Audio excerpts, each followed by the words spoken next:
Rows avenue కోర్టులో కవితను హాజరుపర్చిన CBI అధికారులు. లిక్కర్ కేసులో కవిత పాత్రపై జడ్జి ముందు సుదీర్ఘ వాదనలు వినిపిస్తున్న సిబిఐ. లిక్కర్ కేసులో కవిత కీలక పాత్రధారి, సూత్రధారి. సిబిఐ కవిత ఆడిటర్ బుచ్చిబాబు వాంగ్మూలం ప్రకారం కవిత పాత్ర స్పష్టమవుతోంది. సిబిఐ ఆడిటర్ బుచ్చిబాబు స్టేట్మెంట్ ప్రకారం కవితకు ఇండో స్పిరిట్స్ సంస్థలో 33% వాటా ఉంది. సిబిఐ నన్ను అరెస్టు చేస్తారన్న విషయాన్ని రాత్రి 10:30కు జైలు అధికారులు చెప్పారు. కవిత, నేను లీగల్ అడ్వైజ్ కావాలని అడిగాను, కానీ అరెస్టు చేశారు కవిత. సౌత్ గ్రూప్ ద్వారా 100 కోట్లు ఆప్ నేతలకు ఇచ్చారు. సిబిఐ జోన్ కి 5 కోట్ల చొప్పున 25 కోట్లు ఇవ్వాలని కవిత డిమాండ్ చేశారు. సిబిఐ అందుకు శరత్ చంద్రారెడ్డి ఒప్పుకోలేదు. కవిత అరెస్ట్ అప్లికేషన్ మా ముందు ఫైల్ చేశారు. జడ్జి శరత్ చంద్రారెడ్డికి ఢిల్లీలో కేటాయించిన 5 జోన్లకు ప్రతిఫలంగా కోర్టును ప్రశ్నించేలా కౌంటర్ వేయొద్దన్న న్యాయమూర్తి కవిత పిటిషన్ పై మధ్యాహ్నం 2 గంటలకు తిరిగి వాదనలు ప్రారంభం. సిబిఐ కస్టడీ పిటిషన్ పై లంచ్ తర్వాత కోర్టులో వాదనలు.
రౌస్ అవెన్యూ కోర్టులో కవితను హాజరుపర్చిన సిబిఐ అధికారులు. లిక్కర్ కేసులో కవిత పాత్రపై జడ్జి ముందు సుదీర్ఘ వాదనలు వినిపిస్తున్న సిబిఐ. లిక్కర్ కేసులో కవిత కీలక పాత్రధారి, సూత్రధారి అని తెలిపిన సిబిఐ. కవిత ఆడిటర్ బుచ్చిబాబు వాంగ్మూలం ప్రకారం కవిత పాత్ర స్పష్టమవుతోందని తెలిపింది సిబిఐ. ఆడిటర్ బుచ్చిబాబు స్టేట్మెంట్ ప్రకారం కవితకు ఇండో స్పిరిట్ సంస్థలో 33% వాటా ఉంది. సిబిఐ నన్ను అరెస్టు చేస్తారన్న విషయాన్ని రాత్రి 10:30కు జైలు అధికారులు నాకు చెప్పారు. కవిత, నేను లీగల్ అడ్వైజ్ కావాలని అడిగా, కానీ అరెస్టు చేశారని కవిత తెలిపింది. సౌత్ గ్రూప్ ద్వారా 100 కోట్లు ఆప్ నేతలకు ఇచ్చారని సిబిఐ జోన్ కి 5 కోట్ల చొప్పున 25 కోట్లు ఇవ్వాలని కవిత డిమాండ్ చేశారని సిబిఐ తెలిపింది. అందుకు శరత్ చంద్రారెడ్డి ఒప్పుకోలేదు. కవిత అరెస్ట్ అప్లికేషన్ మా ముందు ఫైల్ చేశారు. జడ్జి శరత్ చంద్రారెడ్డికి ఢిల్లీలో కేటాయించిన 5 జోన్లకు ప్రతిఫలంగా కోర్టును ప్రశ్నించేలా కౌంటర్ వేయొద్దన్న న్యాయమూర్తి కవిత పిటిషన్ పై మధ్యాహ్నం 2 గంటలకు తిరిగి వాదనలు ప్రారంభం. సిబిఐ కస్టడీ పిటిషన్ పై లంచ్ తర్వాత కోర్టులో వాదనలు.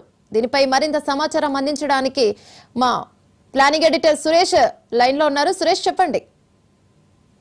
యమున, మీకు తెలుసు మధ్యాహ్నం 2 గంటల తర్వాత ఎమ్మెల్సీ కవిత గారికి మరో షాక్ తగలబోతుంది. ఎందుకంటే ఒక రకంగా సిబిఐ వాదనతోటి న్యాయమూర్తి గారు అంటే ఎలాంటి తీర్పిస్తారనే విషయాన్ని మనం చెప్పకపోయినప్పటికీ కూడా ఇప్పుడు కవిత గారికి ఇప్పటి వరకు జరుగుతున్న పరిణామాలు, ఢిల్లీ లిక్కర్ కేసులో కవిత గారు పాత్రధారి, సూత్రధారి అని చెప్పి ఈడీ కానీ సిబిఐ కానీ చాలా స్పష్టంగా చెప్తున్న నేపథ్యంలో మళ్ళీ సిబిఐ కస్టడీకి ఇచ్చే అవకాశం ఇక్కడ ఉంది. అయితే తిహార్ జైల్లో విచారిస్తారా లేకపోతే మళ్ళీ సిబిఐ ఆఫీస్కి విచారిస్తారా అని చెప్పి వాస్తవంగా చెప్తే కవిత గారు ఏంటంటే నేను నిర్దోషిని, ఇందులో నాకు ప్రమేయం లేదు, నేను బలి పశువుని అని చెప్పని కవిత గారు వాదిస్తున్నప్పుడు కూడా అదే విషయాన్ని చెప్తున్నప్పుడు కూడా ఇటు సిబిఐ మాత్రం ఇటు ఈడీ సిబిఐ మాత్రం ఆవిడ పాత్ర క్రియాశీలకం.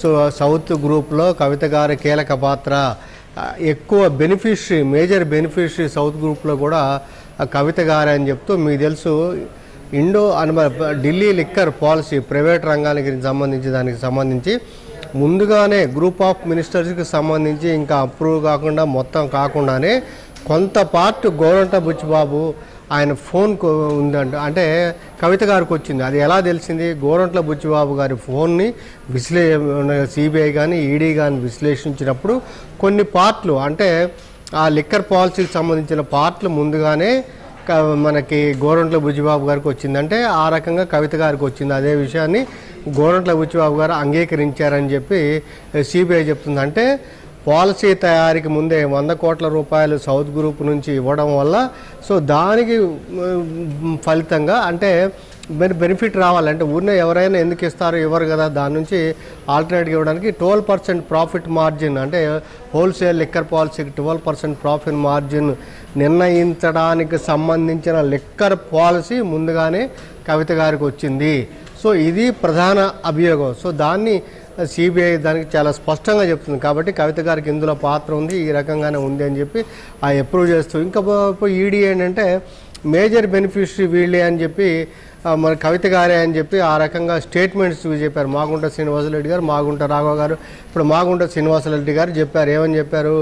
అరవింద్ కేజ్రీవాల్ గారు, నేను అరవింద్ కేజ్రీవాల్ గారిని కలవడానికి వెళ్ళాను, అంటే పేపర్లో ప్రకటన చూసిన తర్వాత అరవింద్ కేజ్రీవాల్ గారిని కలిసినప్పుడు కేజ్రీవాల్ గారు చెప్పారు, ఆల్రెడీ కవిత గారు ఈ విషయంలో అంటే ఒక విధానానికి తయారు చేస్తున్నారు, అందులో భాగస్వామి కావడానికి కవిత గారు ముందుకున్నారు, మీరు కవిత గారిని కలవండి అని చెప్పారు. దాని మీద మాగుంట శ్రీనివాసరెడ్డి గారి కవిత గారిని కలిసినప్పుడు కవిత గారి నుంచి ఫోన్ వచ్చింది. ఆ సందర్భంగా కలిసినప్పుడు మీరు కూడా అవును ఇందులో భాగస్వామి కండి, 50 కోట్ల రూపాయల వరకు ఇవ్వమన్నారంట.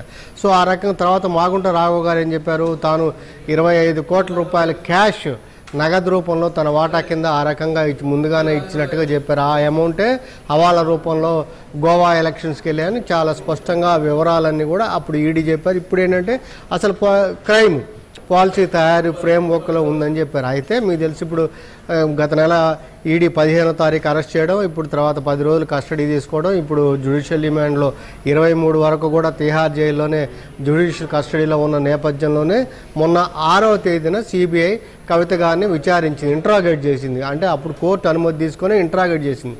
సో నిన్న కవిత గారిని అరెస్ట్ చేసినట్టుగా సిబిఐ తెలిపింది. అయితే ఆ అరెస్ట్ని కవిత గారు నిన్నే సవాల్ చేశారు. నిన్న ఏంటంటే రంజాన్ సందర్భంగా సెలవు కాబట్టి నిన్న విచారణ జరగలేదు. ఇవాళ రెగ్యులర్ న్యాయమూర్తి గారు కావేరి బవేజే గారు వచ్చారు కాబట్టి ఆ కావేరి బవేజే గారి ముందు న్యాయమూర్తి గారి ముందు వాదనలు జరిగాయి. ఇటుపక్క సిబిఐ వాదనలు, ఇటుపక్క కవిత గారి వాదనలు. కవిత గారు తనకు అసలు అరెస్ట్ చేయడాన్ని తనకు అసలు చాలా తీవ్రంగా వ్యతిరేకించారు. అసలు ఇందులో పాత్ర లేదు, ఎవరో స్టేట్మెంట్స్ ఇచ్చారు, ఆ స్టేట్మెంట్స్ ఆధారంగా మీరు ఎలా అరెస్ట్ చేస్తారు, కనీసం అరెస్ట్ విషయాన్ని కూడా మాకు తెలపలేదు, ఎప్పుడో రాత్రి 10:30కో 11కో ఆ జైలు అధికారులు చెప్తే మాకు తెలిసింది, ఇవన్నీ ఎట్లా మీరు చేస్తారని చెప్పారు.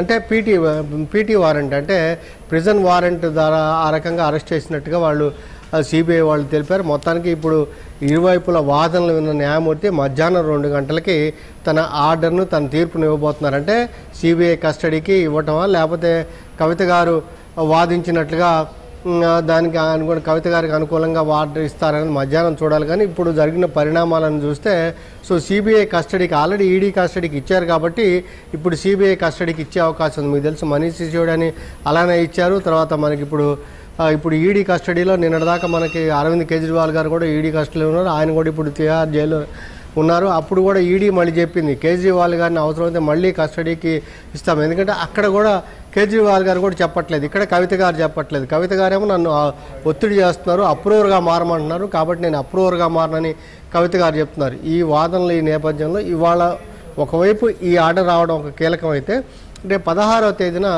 ఈడీ కేసుకు సంబంధించి కవిత గారు దాఖలు చేసిన బెయిల్ పిటిషన్ మీద విచారణ జరిగే అవకాశం. ఒకవేళ ఆ బెయిల్ పిటిషన్ సంబంధించి కోర్టు ఏది చెప్పినా కానీ మళ్ళీ సిబిఐ కేసు కూడా తేలాలి. కాబట్టి ఈ రెండు తేలే వరకు కవిత గారు తిహార్ జైల్లోనే ఉండడం ఒక అంశం అయితే, ఇప్పుడు మధ్యాహ్నం ఇచ్చే ఆర్డర్ బట్టి మరి సిబిఐకి ఎన్ని రోజులు కస్టడీకి ఇస్తారనేది మధ్యాహ్నం ఇచ్చే ఆర్డర్ బట్టి తెలిసే అవకాశం ఉంది. ఏమన్నా రైట్, థ్యాంక్ యూ సురేష్.